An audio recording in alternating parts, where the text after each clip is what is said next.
நெயில்ஸ்ல இந்த மேல இருக்கிற பார்ட் வந்துட்டு நெயில் பிளேட், அப்புறமா ஹாஃப் மூனா இருக்கிறது லுலுலா, அதுக்கப்புறமா நெயில்ஸ் நம்ம வந்து கட் அண்ட் ஃபைலிங் பண்றது ஃப்ரீ எட்ஜ், அதுக்கப்புறம் நெயில்ஸ் வந்து ஸ்கின் கூட அட்டாச் ஆகிருக்கிற அந்த இடத்துல இருக்கக்கூடிய ஸ்கின் வந்து எப்போலிஷ், அதுக்கப்புறம் அந்த ஸ்கின் கூட அட்டாச் ஆகிருக்கிற சோ சைட் வியூல பாருங்க உள்ள வந்து ஸ்கின் இன்னொருத்தருக்கு பண்ணிட்டு அது ஆசை.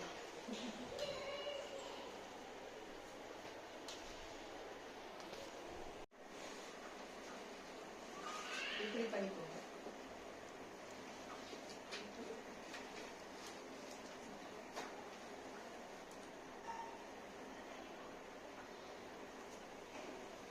இப்படி இருக்குதா லைன் பண்ணி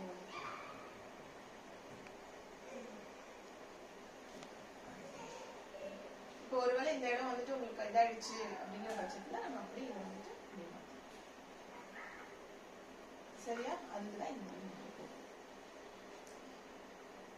ஓகேவா. சரி, இப்ப கிளைண்ட்டுக்கு வந்துட்டு ஃபர்ஸ்ட் கிளைண்ட் கன்சல்டேஷன் எல்லாமே முடிச்சிட்டோம், அப்புறமா ஆக்சசரிஸ் எல்லாமே வந்து ரிமூவ் பண்ணிட்டோம்.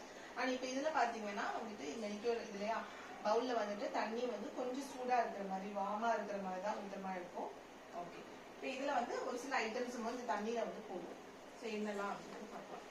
ஃபர்ஸ்ட் ஷாம்பு ஓகேங்களா போட்டுக்கோங்க. தண்ணி வாட்டர்ல வந்து நீங்க அதை எழுதிக்கோங்கன்னா அந்த மெனிக்யூரோ பெடிக்யூரோ அந்த வாட்டர்ல நம்ம போடக்கூடிய ஐட்டம்ஸ் அது உங்களுக்கு புரியுற மாதிரி நீங்க எழுதிக்கோங்க. நான் ஒரு இதுல மட்டும் போடுறேன்.